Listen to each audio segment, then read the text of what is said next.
my God! Okay, it's happening. Everybody stay calm. What's the Everybody procedure, stay everyone? calm. What's the procedure? Stay calm! Hello there, Commonwealth from September Direct, the most obvious general direct of the year. A presentation that goes over the games that are coming out towards the end of 2023, will likely offer a bigger taste of the first half of 2024, outside of the new Princess Peach game and Luigi's Mansion Dark Moon Remastered, the year that might see the Switch successor in its second half. So be sure to leave a like, subscribe and press the notification bell. As we all know, September Directs often deliver Nintendo Switch Online updates or even big Nintendo news, as the presentation in 2021 did with the Mario movie cast. Plus, it is the Direct for big title and release day reveals like we saw with Pikmin 4 and Tears of the Kingdom last year. More on that later on in the video. But let's start with the big boy or elephant in the second half of the year, Super Mario. After the wonderful Direct, we could still see a smaller trailer in a regular Direct, since we got a Splatoon 3 Direct in August, followed by a mid-September Direct last year. Wonder is coming out on October 20th, a smooth and at the same time worthy transition.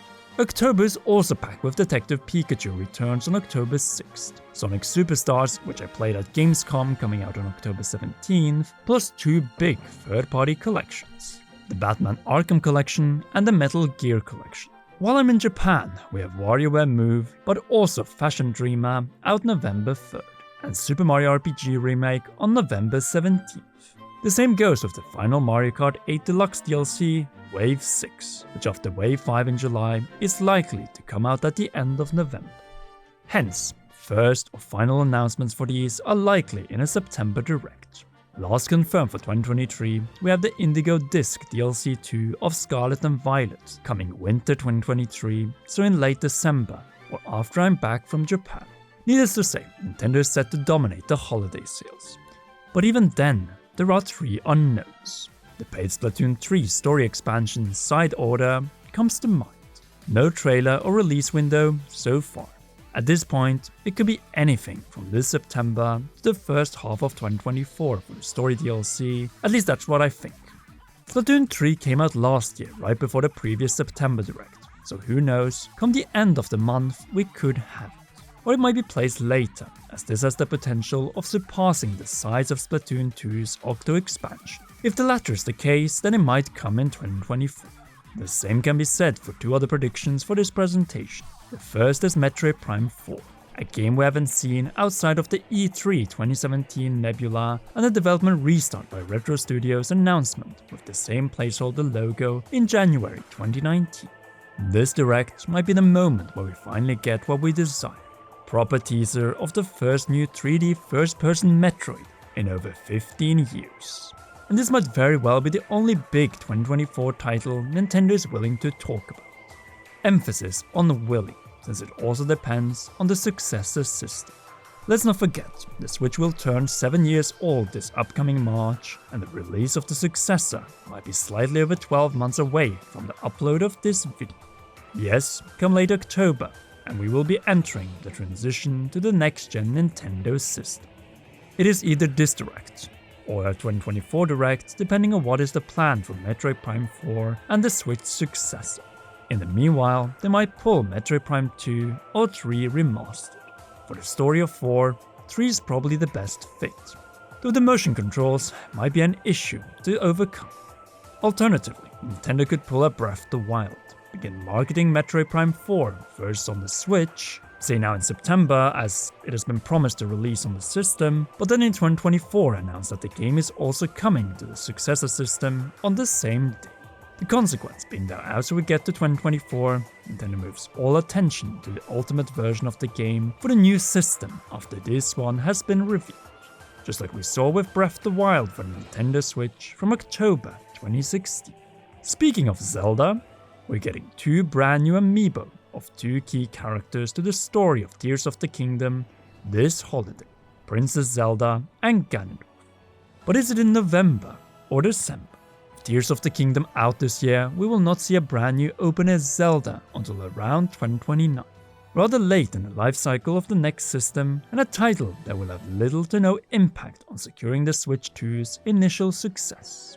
However, Tears of the Kingdom, with substantial new content exclusive to the successor system, will What we're talking about here can best be compared to Xenoblade Chronicles Definitive Edition, Super Mario 3D World plus Bowser's Fury, and Final Fantasy VII Remake Integrate strategies. New releases of games originally released on past systems, with better visuals and new content that is not found in the original version and system of the game. So here's the thing. In our new map DLC video back in August, we brought up the Witcher 3 expansion, though also likely Elden Ring expansion scenario, where you take the protagonist out of what we know into the unknown. And what did Tears of the Kingdom miss?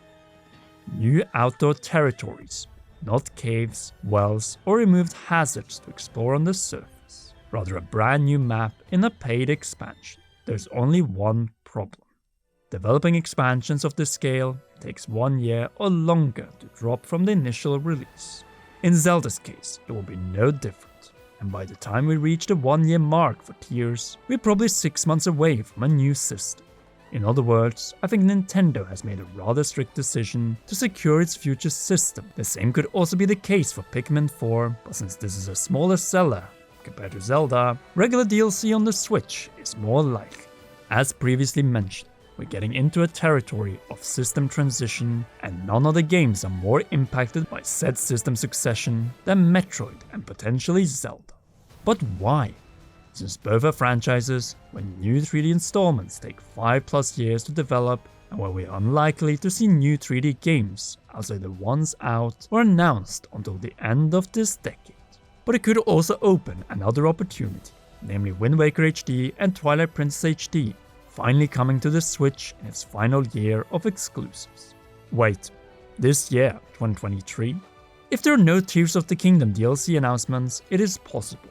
Though once again, it depends on whether Nintendo wants to save these two for the next system to give us upscaled DLSS 4K versions of them. As you can see, there's a lot of uncertainty tied to the next 12 months due to the next generation. So what is secure? Some new reveals, Nintendo Switch Online updates, and trailers for third-party games from Nintendo's Japanese partners. Xenoblade Chronicles X has been rumored for a long time as the final original Wii U to Switch game. It is a possibility, and a game that would be perfect for the first half of 2024, and that one came out in 2015, so over 8 years ago, come 2024. Monolith Soft's track record is insane, so don't underestimate them. That, outside of potentially Wind Waker and Twilight Princess, are the only first or second party reveals that are not Metroid Prime 4 that I dare to predict of full games. As for Switch Online, this is the last chance for GameCube to be added to the expansion pack part of the service. But to be completely honest, I think that ship has sailed. First with Super Mario 3D All-Stars, which had widescreen HD Super Mario Sunshine in 2020, and then earlier this year, Metroid Prime Remastered. Big GameCube games are simply the ideal candidates to be updated and resold physically on new systems. Hence, I think we'll see the final Pokemon Game Boy and Game Boy Advance games added, unless these are saved for a February Direct. And that brings us over to this video's final section, the leaked, or more precisely teased segments by Pyoro on Twitter. Click away from the rest of this video if you want to go in blind. First of all, F-Zero, either for Switch Online, Game Boy Advance, or F-Zero 99 replacing Pac-Man 99, or perhaps even both, even potentially a remaster of GameCube's F-Zero GX. As I previously stated, Game Boy games are just too valuable to give them out through an online subscription series.